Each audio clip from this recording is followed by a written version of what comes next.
Battle थोड़ा हम इसके लास्ट एपिसोड में हमने देखा था कि लिटिल यी ने निहिलेटेड डेवरिंग फ्लेम को निगल लिया था और एक इंटेंस फाइट के बाद सियाओ युआन ने हुमी सेंग को मार दिया था। अब देखते हैं कहानी में आगे क्या होता है। इस बैटल के बाद स्काई मैंसन अलायंस का नाम पूरे सेंट्रल प्लेन्स में फैल गया। यह साफ था ओवरलोड बदल चुका था। अलायंस के अंदर सेलिब्रेशन का माहौल था पूरे आधे महीने तक।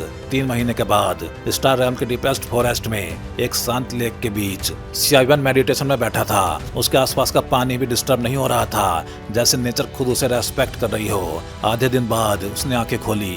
उसकी हथेली पे एक ब्लैक बैड फ्लोटिंग था, इतना डार्क कि वो एक छोटे ब्लैक होल जैसा लग रहा था, जैसे वो सोल को भी खींच ले। ये बैड बना था निहिलेटेड डेवरिंग फ्लेम की सीड फ्लेम से। 3 महीने की ट्रेनिंग में सियाओ युआन स्टेबल 5 स्टार डोवसेंग बन चुका था, लेकिन लेवल इंक्रीज नहीं हुआ क्योंकि डोवसेंग लेवल पे प्रोग्रेस बहुत स्लो होती है। लेकिन असली गेन था ये ब्लैक डेवरिंग बैड। इसमें एक टेरिफाइंग एबिलिटी थी, एनर्जी डेवर करना, डोची एब्जॉर्ब करना, सोल तक खींच लेना। लेकिन प्रॉब्लम भी थी, ये एनर्जी इम्प्योर होती थी, यूजेबल नहीं थी, लाइफ फोर्स भी एब्जॉर्ब करती थी। सियाओ युआन फ्रस्ट्रेटेड था, ये चीज यूजलेस ही नहीं खतरनाक भी है। तभी लिटिल ये बाहर आया। उसकी नजर सीधे बैट पे थी। उसके चेहरे पे साफ लिखा था, मुझे ये चाहिए। सियाओ युआन हेजिटेंट था, लेकिन उसने रोका नहीं क्योंकि लिटिल यी डेंजर सेंस कर सकता था। लिटिल यी ने बैट को एब्जॉर्ब कर लिया, लेकिन उसी समय एक ब्लैक फ्लेम उसके अंदर एक्टिवेट हुई। इंस्टेंट रिएक्शन हुआ। लिटिल यी ने फायर नेट बनाया, उस फ्लेम को ट्रैप किया, क्रश करके एब्जॉर्ब कर लिया। अब उसके फोरहेड पे pink lotus seal plus black line थी। फिर उसने एक इंसेन मूव किया।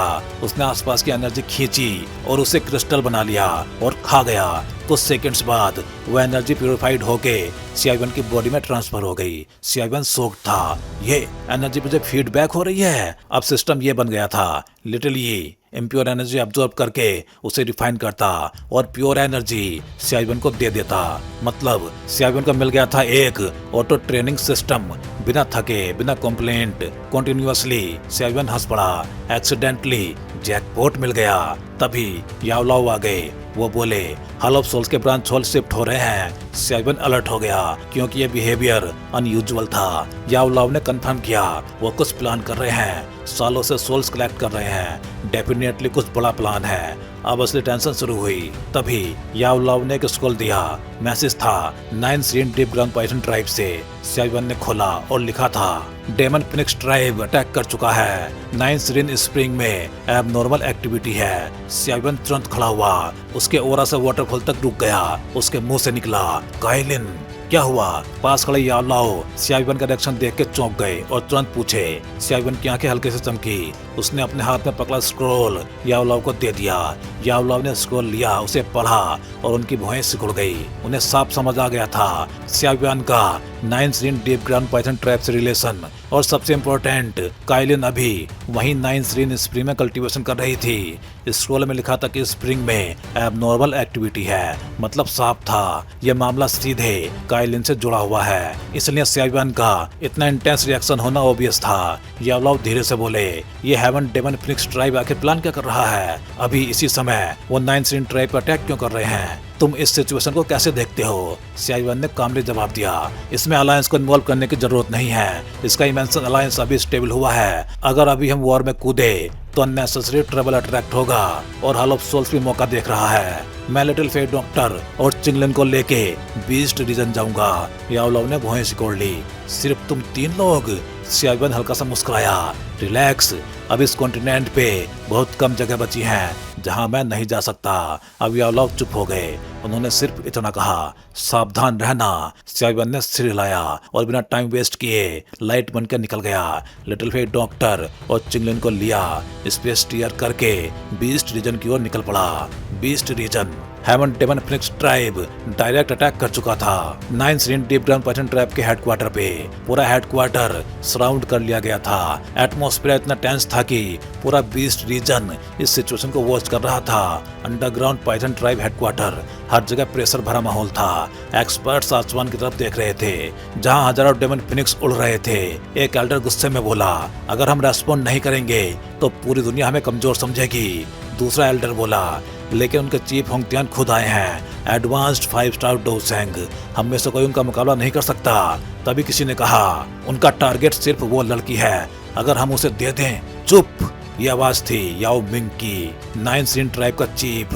उसने ठंडे लेकिन पावरफुल टोन में कहा, हम उसे हैंडओवर नहीं करेंगे। हम 3 ग्रेट ट्राइब्स में से एक हैं, हम अपनी डिग्निटी नहीं खो सकते। सब चुप हो गए, लेकिन टेंशन बनी रही क्योंकि डेडलाइन खत्म हो चुकी थी। याओ मिंग ने पूछा, मैसेज भेजा? एल्डर मो ने कहा, हाँ, लेकिन क्या सियावन टाइम पे आएगा? याओ मिंग ने कॉन्फिडेंट होकर कहा, वो जरूर आएगा। तभी आसमान से एक भारी आवाज गूंजी, याओ मिंग, टाइम खत्म हो गया, या तो उसे सौंप दो या वॉर के लिए तैयार हो जाओ। पूरा माहौल फ्रीज हो गया। आसमान में एक विशाल डेमन फिनिक्स था और उसके ऊपर खड़ा था Hongtian, golden eyes, terrifying presence.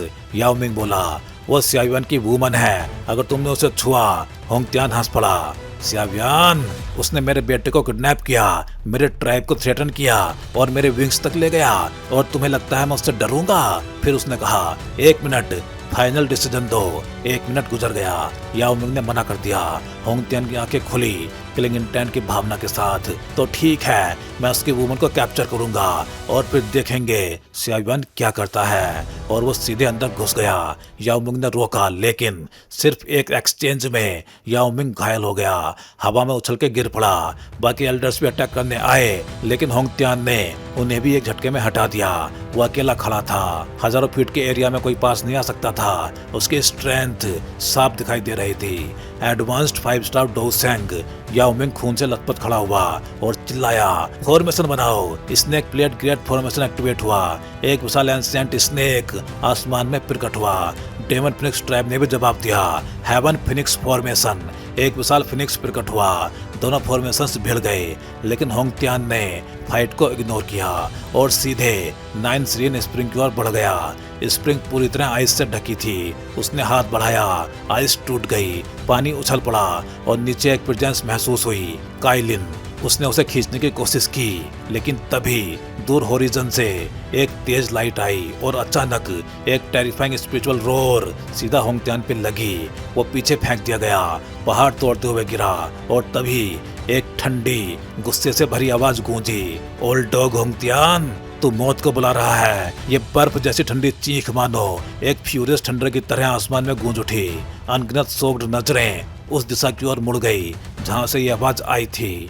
आसमान में मौजूद वो विशाल इल्यूजनरी फिगर अचानक गायब हो गया। जहां सबकी निगाहें टिकी हुई थी, उसकी जगह एक ब्लैक क्लॉथेड यंग मैन प्रकट हुआ, जिसका चेहरा बिल्कुल आइस कोल्ड था। चारों तरफ से हैरानी भरी आवाजें लहर की तरह उठने लगी। सियावियान, वो यहाँ क्यों आया है? सुना है इस बार हेवन डेमन फिनिक्स ट्राइब 9 सीरियन डीप ग्राउंड पाइथन ट्राइब से जिस इंसान को सौंपने की मांग कर रहा है, वो सियावियान की वुमन है। लगता है ये बात सच है। ओह, इस बार तो मजा आएगा। यह सियावियान कोई मामूली इंसान नहीं है। उसने हॉल ऑफ सोल्स के चीफ को भी हरा दिया था। आज होंगटियान को सच में टफ अपोनेंट मिल गया है। ब्रदर सियावियान, इस अचानक बदलाव को याओ मिंग ने तुरंत महसूस किया। उसने नजर घुमाई और उसके चेहरे पे खुशी आ गई। अगर सियावियान समय पर पहुंच गया है तो आज की मुसीबत शायद खत्म हो सकती है। सियावियान ने दूर खड़े याओ मिंग की ओर हल्का सा सिर हिलाया, फिर उसने नीचे 9 सीरियन स्प्रिंग की ओर देखा। उसने अपनी स्लीव्स लहराई और होंगटियान द्वारा जबरदस्ती खींचे गए वाटर पिलर्स धीरे धीरे वापस स्प्रिंग में लौट गए। विशाल बवंडर भी गायब हो गया। ये सब करने के बाद सियावियान ने सिर उठाया। उसकी बोन पियर्सिंग नजरें होंगटियान पर जा टिकी, जो पास में मलबे से धीरे धीरे उठ रहा था। उसके दिल में धीरे धीरे मर्डरस इंटेंट उभरने लगा। किसी के कल्टीवेशन रिट्रीट के दौरान उसे डिस्टर्ब करना सबसे बड़ा टैबू होता है। अगर जरा सी गलती हो जाए तो न सिर्फ सारी मेहनत बेकार हो जाती है, बल्कि जान भी जा सकती है। होंगटियान का ये रेकलेस एक्ट साफ बता रहा था कि उसे काइलिन की जिंदगी की कोई भी परवाह नहीं थी, और यही बात सियावियान के लिए अस्वीकार्य थी। तुम ही सियावियान हो? सियावियान का चेहरा बिल्कुल ठंडा था। होंगटियान ने ग्लूमी एक्सप्रेशंस के साथ उसे देखा। उसकी आंखों में गोल्डन लाइट चमक रही थी। तुम आखिर आ ही गए? तो तुम मुझे बाहर आने पर मजबूर कर रहे थे? सियावियान ने हल्की सी आईब्रो उठाई। साफ था कि होंगटियान उसके आने से जरा भी सरप्राइज नहीं था। उसका असली टारगेट काइलिन नहीं, बल्कि सियाव्यान था। कई सालों में तुम पहले इंसान हो जिसने मेरे ट्राइब के एल्डर्स को पकड़ के होस्टेज बनाया। होंगतियान ने धीरे से कहा, अपने दिमाग की चक्राहट को दबाते हुए जो सियाव्यान के येलो स्प्रिंग डिवाइन एंगर से हुई थी। मैं तुम्हारे शरीर से हेवन डेमन फिनिक्स ट्राइब के सेंट महसूस कर सकता हूँ। लगता है एल्डर्स सही थे, तुम्हारे पास डेमन फिनिक्स विंग्स हैं। सिर्फ इन 2 वजहों से तुम हमारी मस्ट किल लिस्ट में आ चुके हो। आज तुम्हारी मौत के जरिए मैं सबको बता दूंगा कि जो भी हमारे टैबू को तोड़ेगा उसे बिना रहम के मार दिया जाएगा। उसकी आखिरी बात के साथ ही उसकी पीठ से तेज गोल्डन लाइट फूट पड़ी। 1000 फीट बड़े गोल्डन विंग्स फैल गए। दूर से वो सीन डिग्निटी और नोबिलिटी से भरा हुआ लग रहा था। सियाव्यान ने उसे ठंडे भाव से देखा। उसने बस हल्का सा तिरस्कार भरा स्नॉट किया। उसका असली इरादा हेवन डेमन फिनिक्स ट्राइब से लाइफ एंड डेथ लड़ाई करना नहीं था। इसलिए उसने उनके एल्डर्स और जूनियर चीफ को मारने के बजाय कैद किया था और बाद में छोड़ भी दिया था। ये उसके पीसफुल इंटेंशंस का संकेत था। लेकिन आज की सिचुएशन देख के उसे समझ आ गया कि उसकी काइंडनेस को वीकनेस समझा गया है। अगर उसकी काइंडनेस को स्वीकार नहीं किया गया तो अब उसे बारबेरिक तरीका अपनाना पड़ेगा। अच्छा, kill without mercy. Heaven daemon phoenix सच में ओवर बियरिंग है, लेकिन मुझे नहीं पता कि ट्राइब चीफ होंगतियान में ये कहने की क्वालिफिकेशन है भी या नहीं। सियाव्यान ने हल्की मुस्कान के साथ टोंट किया। तो भाई लोग, ये थी कहानी बैटल्स ऑफ द हेवंस के एपिसोड 199 की। चलिए फिर जल्दी ही मिलते हैं अगले वीडियो में। हे डोंगवा फैंस, आप सभी का सपोर्ट ही इस चैनल को आज इस लेवल तक लेके आया है और अब एक नया स्टेप शुरू हो चुका है। हाँ जी, अब आप ज्वाइन कर सकते हो चैनल मेंबरशिप और बन सकते हो हमारे एक्सक्लूसिव कल्टीवेटर स्क्वाड का हिस्सा। अब देखते हैं मेंबर्स को क्या क्या मिलेगा। तो वही मेंबर्स को अलग से मिलने वाला है एक्सक्लूसिव डोंगवा content, early access videos, custom badges and emojis, shortcuts और बहुत कुछ। वैसे इनमें मेन तो अर्ली एक्सेस वीडियोज ही रहेंगे। तो अगर आप भी डोंगवा और सियाव्यान की इस एपिक जर्नी में एक पावरफुल सपोर्टर बनना चाहते हो तो ज्वाइन बटन दबाओ और अपग्रेड करो अपना fan level. Thank you for supporting guys. Stay legendary and keep cultivating.